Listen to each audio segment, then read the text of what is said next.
કાંતિ સાહેબ, last segment of psychiatry, addictive psychiatry, નશો. સાહેબ, એડિક્શન સાયકેટ્રીના દર્દીઓ જે તમારી ટ્રીટમેન્ટ લેવા આવે છે, તમને લાગે છે સાહેબ નિકોટિન રિપ્લેસમેન્ટ થેરાપીની સાથે સાથે એઝ અ ડોક્ટર યુવાઓનું કાઉન્સિલિંગ કરવું પણ એટલું જ ઇમ્પોર્ટન્ટ છે? અત્યારે એડિક્શનનું પ્રમાણ કૂદકે ને ભૂસકે વધી રહ્યું છે.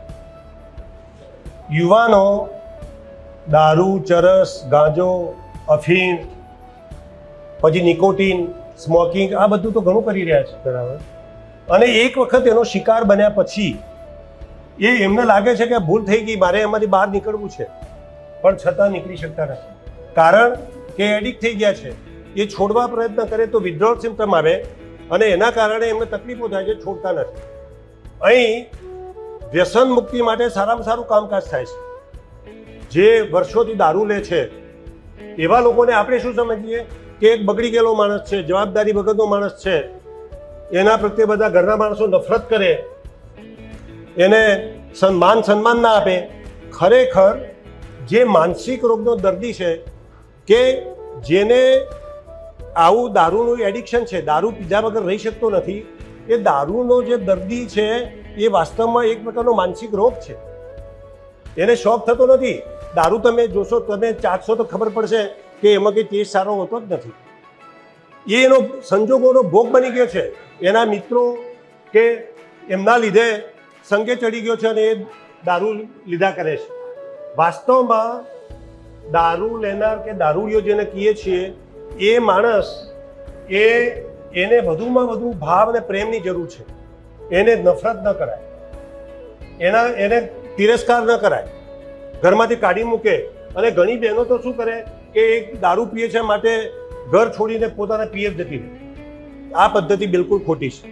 એ જો પિયર જતો રહેશે તો એનું સ્ટ્રેન વધશે અને વધારે દારૂ પીશે. તો આવા દર્દીઓને ખરેખર પ્રેમ અને ઊંઘની જરૂર હોય છે. એમને ધીરે ધીરે આપણે પ્રેમથી ટેકલ કરવા જોઈએ. અને દારૂ છોડાવવા માટે જો ડૉક્ટરને આપણે મળીએ, કારણ કે દર્દી એમ કહે છે કે હું દારૂ ત્યારે છોડી શકું, નથી છોડી શકતા. એ બધી વાતો જ હોય છે, બનાવવાની વાતો. પરંતુ ડૉક્ટર જોડે જઈને એની દવા આપણે જો ચાલુ કરીએ તો એ દવાની મદદથી એ ઇઝીલી એના વિથડ્રોલ સિમ્પટમ મિનિમમ આવે એટલે છોડી શકે અને એમાં કશું તકલીફ ના પડે અને સારામાં સારું રિઝલ્ટ આવે. ઘણી વખતે દારૂ છોડતી વખતે અમુક દર્દીઓને કન્વર્જન્સ આવે છે, ખેંચ આવે છે, બેભાન થઈ જાય, ત્યારે ઘરના લોકો ગભરાઈ જાય છે. પણ ડૉક્ટરની દવા મુજબ જો આપણે કરતા હોઈએ સારવાર તો એને કશું જ વાંધો ના આવે અને ઇઝીલી આ છોડી શકે. અહીં અમારા વૈદિક રિહેબ સેન્ટરની અંદર ઘણા બધા દારૂના દર્દીઓ જે 20-25 વર્ષથી દારૂ લેતા હોય એવાનો બી દારૂ છૂટ્યો છે. પણ એમાં જે દારૂ લે છે એને પોતાને પ્રાઇમરી મોટિવેશન હોય કે મેં જિંદગીમાં ભૂલ કરી છે અને હવે મારે આમાંથી છૂટવું છે, એને સારામાં સારું રિઝલ્ટ આવે. પણ જેને મારી મચડીને લાવ્યા હોય કે પરાણે એ સારવાર કરાવતો હોય એને ટેમ્પરરી સારું થાય પછી પાછું એનું એ જ થઈ જતું હોય છે. એટલે આવા ટાઈપના દર્દીઓને અમે શરૂઆતમાં કાઉન્સેલિંગ કરીએ છીએ, પ્રાઇમરી મોટિવેશન કરીએ છીએ કે આ શા માટે છોડવું જરૂરી છે. તારા પોતાની હેલ્થ માટે, તારા ફેમિલી માટે, બાળકો માટે અને તારી ઇજ્જત આબરૂ માટે આ છોડવું ખૂબ જરૂરી છે. એને સમજાવીએ છીએ. પછી એને ખ્યાલ આવે છે કે ના હવે મારે છોડવું જ છે અને અમે એને એડમિટ કરીએ છીએ અને આ દવાથી માત્ર 2 અઠવાડિયાની અંદર એને સારું કરી શકીએ છીએ અને બેસ્ટ રિઝલ્ટ મળે છે. બરાબર.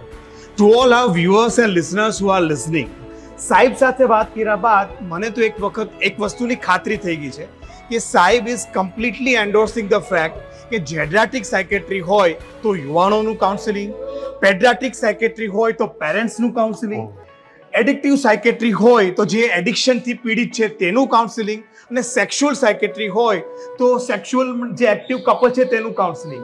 દવાની સાથે સાથે આ ચારેય બ્રાન્ચમાં કાઉન્સેલિંગ અને લિસનિંગ સપોર્ટ ઇક્વલી ઇમ્પોર્ટન્ટ છે. ચોક્કસ.